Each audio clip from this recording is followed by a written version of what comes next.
हर गांव में कुछ ऐसे रहस्य होते हैं जो वक्त के साथ साथ मिट्टी में दब जाते हैं, पर कभी कभी मिट्टी उन्हें वापस उगल देती है। ये कहानी ऐसी ही एक कब्र की है जो बार बार खुद ब खुद खुलती रही और फिर हमारे घर के चारों ओर कुछ ऐसा शुरू हुआ जिसे शब्दों में बयां करना मुश्किल है। मैं खुद इसका गवाह रहा हूँ। दोस्तों, आज के भौतिक घटना के एपिसोड को हम रईस जी के पॉइंट ऑफ व्यू से सुनेंगे, जिनके साथ ये घटना वास्तव में घटा था।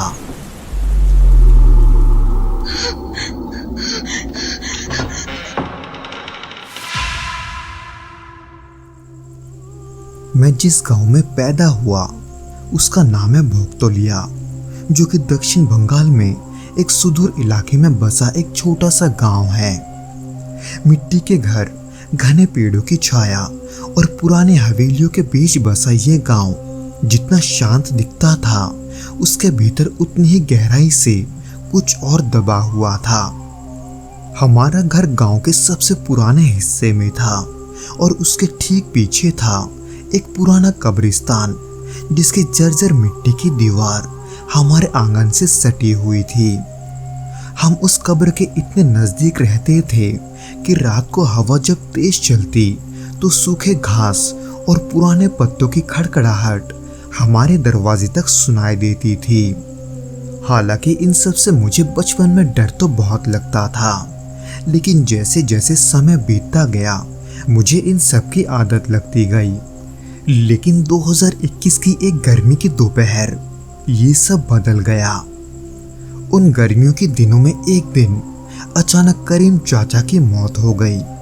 वो गांव के सबसे अकेले इंसान थे, क्योंकि उनका कोई परिवार नहीं था। वो बस एक पुराने झोपड़ी में अकेले ही रहते थे।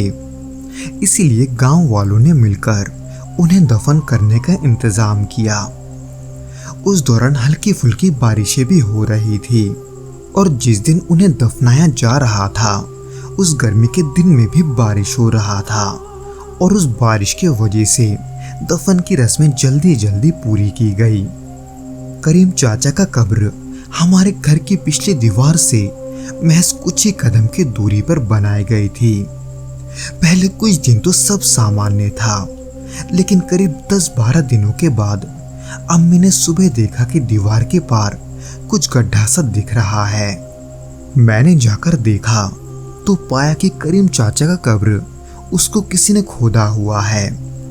उस कब्र की मिट्टी ढह चुकी थी। हालांकि पहले मैंने सोचा कि शायद ये किसी जंगली जानवर का काम होगा, क्योंकि गांव के इस हिस्से में सियार वगैरह बहुत भटकते थे। पर उस कब्र के आसपास ना तो कोई पंजे का निशान था और ना ही किसी जानवर के पैरों का निशान। हालांकि इस बात पर हमने ज्यादा गौर ना करते हुए कुछ लोगों के साथ मिलकर उस कब्र पर मिट्टी डालकर उसे दोबारा भर दिया और मामला वही खत्म समझा। लेकिन यही करीब 12-15 दिनों के बाद हमें वो कब्र फिर से खुला मिला, और उसके फिर 1 महीने बाद हमने फिर से वही दृश्य देखा, यानी कि वो कब्र बार बार खुलते जा रहा था। हालांकि हर बार हम में से कोई ना कोई ये जरूर सोचता कि ये कोई जानवर का काम होगा, लेकिन हम में से ज्यादातर लोग यही कहते कि वहां ना तो पंजों के निशान है और ना ही कोई गंध, वहां बस मिट्टी थी जो कि ढह रही थी। इसी बीच हमारे घर में अजीब अजीब चीजें शुरू हो गई। एक रात मुझे नींद में ऐसा लगा जैसे कोई मेरा नाम लेकर पुकार रहा है। एक रात अम्मी ने बताया कि पिछले कमरे से कुछ सड़ी हुई बदबू आती है। ये चीज मैंने भी महसूस किया था। न जाने क्यों वो गंध उसी कमरे में आकर रुक जाती थी, और ये गंध रात के एक तय समय पर आती थी। करीब रात के 2 बजे जब सब सो जाते थे तब वो गंध कमरे के कोने में जाकर जम जाता था। उसी दौरान एक दिन मैंने सपने में किसी को देखा, एक झुकी हुई परछाई जो धीरे धीरे मेरी ओर बढ़ रही थी। उसकी चाल बहुत धीमी थी, लेकिन उसकी आंखें मेरी तरफ टिकी हुई थी। पता नहीं क्यों, मगर ये सपना देखकर भी मुझे डर का एहसास हो रहा था, इसलिए अचानक मेरा नींद टूट गया और जब मैं नींद से उठा तो मेरा पूरा शरीर पसीने से लथपथ था। मैंने सोचा कि शायद ये गर्मी के वजह से होगा, इसलिए मैं कमरे का दरवाजा खोलने चला गया। पर जैसे ही मैंने कमरे का दरवाजा खोला, वो गंध मुझे फिर से आई और तभी घर के पीछे से किसी ने धीरे से मेरा नाम पुकारा। उस नाम को वहां से आता हुआ सुनकर मैं घबरा गया, क्योंकि वो आवाज जानी पहचानी नहीं थी, पर वो मेरे घर के अंदर से ही आ रही थी। इसलिए मैंने जल्दी से उस कमरे के लाइट्स को ऑन कर दिया। पर जब लाइट ऑन हुई तो वहां कोई नहीं था। इन सभी के बीच हफ्ते 2 हफ्ते के अंदर करीम चाचा का कब्र फिर से खुदा हुआ मिलता। किसी को ये समझ में नहीं आ रहा था कि आखिर ये क्यों हो रहा है। उसी बीच मेरी चाची बीमार पड़ने लगी, जो कि हमारे वहाँ कुछ दिनों के लिए रहने आई थी। वैसे तो हमने उन्हें डॉक्टर्स को भी दिखाया था, पर वो हमेशा ये कहती कि डॉक्टर्स उनका इलाज नहीं कर पाएंगे। पर क्यों जब हमने उनसे ये पूछा तो उन्होंने बताया कि उन्होंने एक रात खिड़की के बाहर यानी कि कब्र के उस दीवार के पास किसी को बैठा देखा था। उन्होंने कई बार अपने दरवाजे को खुद ब खुद खुलते हुए भी देखा था। हालांकि चाची के इन बातों को अंधविश्वास मानकर हम उन्हें डॉक्टर को दिखाते रहे, पर डॉक्टरों की कोई भी दवा काम नहीं आई। इसके अलावा मेरे घर में जितने भी पौधे लगे हुए थे वो सभी पौधे खुद ब खुद मुरझाने लगे।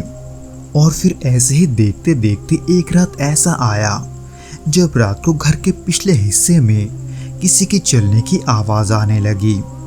उस आवाज को लगभग मेरे घर के सभी लोगों ने सुना था, इसलिए हम सभी अब डरे हुए थे, खास करके मैं, क्योंकि मैंने भी चाची की तरह उस कब्र के दीवार के उस पार किसी को खड़ा देखा था, और वो भी रात के 2 बजे के आसपास। इसीलिए आखिर में हमने तय किया कि हम गांव के इमाम साहब से बात करेंगे। वो बुजुर्ग थे, लेकिन गांव में जो थोड़ी बहुत धार्मिक बातें जानता था वो वही थे। हमने उन्हें सब बताया, जिसके जवाब में उन्होंने कहा शायद दफन करते हुए रस्में अधूरी रह गई होंगी।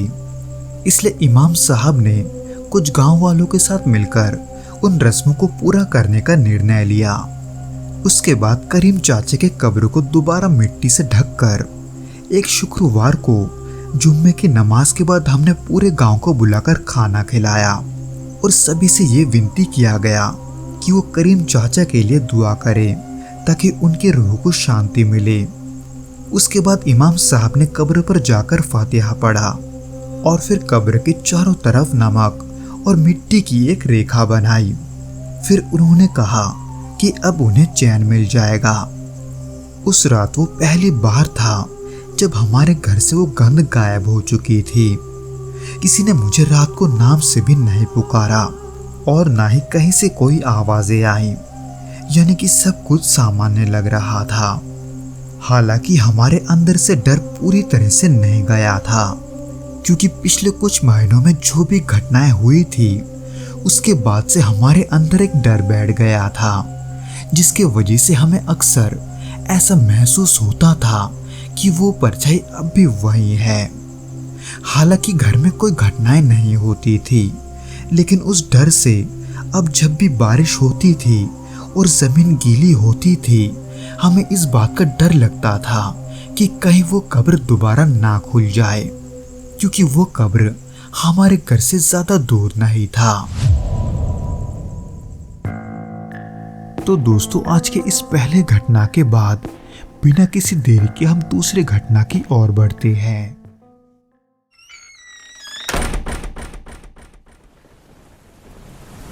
ये बात अक्टूबर 2017 की है।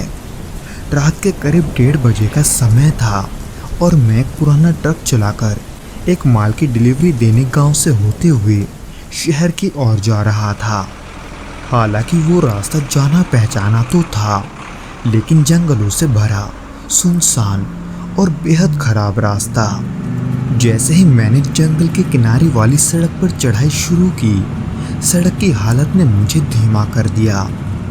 ट्रक उस ऊबड़ खाबड़ वाले रास्ते पर हर एक गड्ढे में झटके खा रहा था, इसलिए मैं ट्रक को जितना हो सके धीरे और संभल कर चला रहा था, क्योंकि मन में ये बात भी था कि अगर रात के इस वक्त ट्रक खराब हुई तो मुझे मदद के लिए कोई नहीं मिलेगा।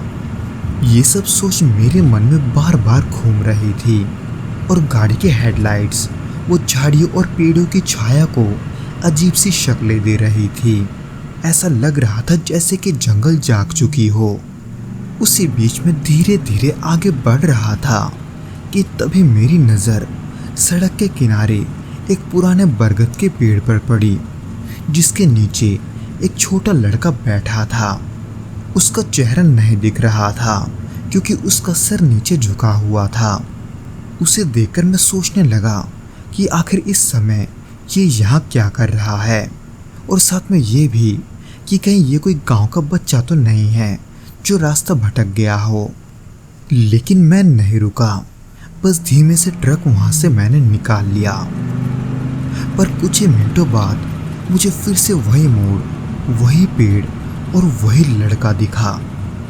ये सब देख के मैं सोचने लगा कि आखिर ये कैसे हो सकता है, मैंने अभी तो इसे पार किया था। ये सब सोचते हुए मैं हैरानी के साथ एक बार फिर से आगे बढ़ा, पर इस बार जब मोड़ आया तब मैंने ट्रक को बाईं तरफ मोड़ा, ये सोचकर कि शायद मैंने गलती से पिछली बार कोई गलत मोड़ ले लिया होगा। लेकिन कुछ ही दूरी पर मुझे फिर से वही पेड़, वही पत्थर, वही टेढ़ा डाल और वही बच्चा दिखा। अब मुझे समझ में नहीं आ रहा था कि मेरे साथ अभी क्या हुआ, पर फिर भी मैंने मन की शांति के लिए ट्रक को वहां नहीं रोका, बल्कि उसके बावजूद भी मैं आगे बढ़ता रहा। उस वक्त मैं इस उम्मीद में आगे बढ़ रहा था कि इस बार मुझे वहां से बाहर निकलने का रास्ता मिल ही जाएगा। पर नहीं, कुछ देर ट्रक को चलाने के बाद मैं फिर से उसी पेड़ के पास पहुंचा जहां वो लड़का बैठा हुआ था। हालांकि इस बार उस लड़के ने अपना चेहरा ऊपर किया हुआ था, पर न जाने किसी कारण के वजह से उसका चेहरा साफ नहीं दिख रहा था। उस दौरान रास्ता खराब होने के वजह से मैं ट्रक को अच्छा खासा धीमे चला रहा था, पर उसके बावजूद भी उस बच्चे का चेहरा स्पष्ट नहीं दिखा। पर अब जब मैं एक दुविधा में फंसा हुआ था तो ऐसे में मैं नहीं रुका, बल्कि मैं आगे बढ़ता गया इस उम्मीद में कि मैं उस रास्ते को पार कर लूँगा। लेकिन नहीं, मैं जब भी वहाँ से बाहर निकलने की कोशिश करता मैं वापस वहीं आकर पहुँच जाता, उसी बच्चे के सामने। ऐसे ही कई बार कोशिशों के बाद मैंने एक बार उस बच्चे से पूछ ही लिया कि वहाँ से बाहर निकलने का रास्ता कहाँ से है, पर वो लड़का वो मेरी तरफ एकटक घूरे जा रहा था। कई मिनटों तक मुझे घूरने के बाद भी उसने एक भी शब्द नहीं बोला था। इसलिए अपने हालात और उस बच्चे के चेहरे को देखकर मैं अब घबराने लगा था और यही सोचे जा रहा था कि आखिर मैं वहाँ से कैसे निकलूं। ट्रक अब भी चालू था, पर रास्ते में एक बार अचानक ट्रक के शीशे पर से किसी चीज़ के खरोचने की आवाज़ आई, जैसे कोई नाखून से धीरे धीरे रगड़ रहा हो। इसलिए मैंने झटके से उस आवाज़ की ओर देखा, लेकिन वहाँ कुछ भी नहीं था। जब ये सब हो रहा था तब मैं बस यही सोच रहा था कि बस एक बार मैं इस जंगल से निकल जाऊं, मैं यहाँ वापस नहीं आऊँगा। और इतने में ही ट्रक एक तेज झटके के साथ बंद हो गया। एकदम से इंजन खामोश हो गया था। मेरे कई बार कोशिश करने पर भी ट्रक ने दोबारा स्टार्ट होने का नाम नहीं लिया। अब मैं उस जंगल के बीचों बीच उस रहस्यमय पेड़ के पास ट्रक लेकर अकेला था। तब मैं ट्रक के अंदर बैठे बाहर के अजीब अजीब जानवरों की आवाज़ों को सुन रहा था। कहीं उल्लू की चीख, कहीं किसी जानवर के गुर्राने की धीमी आवाज़ और झाड़ियों के बीच से कुछ फड़फड़ाने की आवाज़ें। एक समय तो ऐसा आया कि ट्रक के छत पर किसी के चलने का आवाज आने लगा, जैसे कोई भारी पैर रखकर वहां चल रहा हो। वो सुनकर मेरी सांसें रुक सी गई थी। मैं डर के मारे हिल तक नहीं पा रहा था और मुझे पसीने ऐसे आ रहे थे जैसे मैं बारिश में नहा रहा हूँ। उन सभी आवाज को सुनकर मेरा मन तो हुआ था कि मैं बाहर जाकर देखूं कि वहाँ कौन है, पर मुझ में इतना हिम्मत नहीं था कि मैं बाहर जा सकूं। इसलिए मैंने पूरी रात डरते हुए उसी ट्रक पर गुजारा। फिर सुबह के करीब 5:45 बजे हल्की सी रोशनी आसमान से जमीन पर पड़ी। हालांकि जंगल अभी सिहर रहा था, लेकिन उसकी परछाई वो थोड़ी कम हो गई थी। तभी दूर से एक आदमी मुझे साइकिल पर आता हुआ दिखा। वो कोई गांव वाला ही लग रहा था। उसे देखकर जैसे मानो मेरी जान में जान आ गई थी। मैंने तुरंत ट्रक के स्टीयरिंग को दोबारा पकड़ा और ट्रक को स्टार्ट करने की कोशिश की। इस बार वो बिना किसी देरी के चालू हो गया, इसलिए मैं भी बिना कुछ सोचे समझे गाड़ी को वहां से आगे बढ़ाने लगा। वही रास्ता, पर अब वो सीधा था। अब ना वो पेड़ थे और ना ही वो बच्चा रास्ते के बीच में था। यानी कि इस बार मैं उस रास्ते से अपने मंजिल पर पहुंच गया था। पर मैं अपनी मंजिल पर कई घंटे देरी से पहुंचा। हालांकि तब भी मैं बहुत ही डरा हुआ और अंदर से थका हुआ था। इस बारे में किसी से कुछ नहीं कहा, क्योंकि इस बात पर किसे यकीन आता।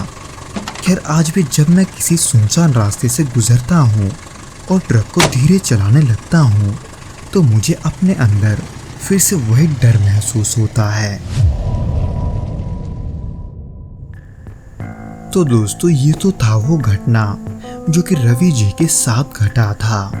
उम्मीद करता हूँ कि आपको ये वीडियो पसंद आया होगा, और अगर आया हो तो प्लीज़ इस वीडियो को लाइक करके इसे अपने दोस्तों के साथ शेयर ज़रूर करना, और हमें कमेंट करके ये ज़रूर बताना कि आपको ये वीडियो कैसा लगा।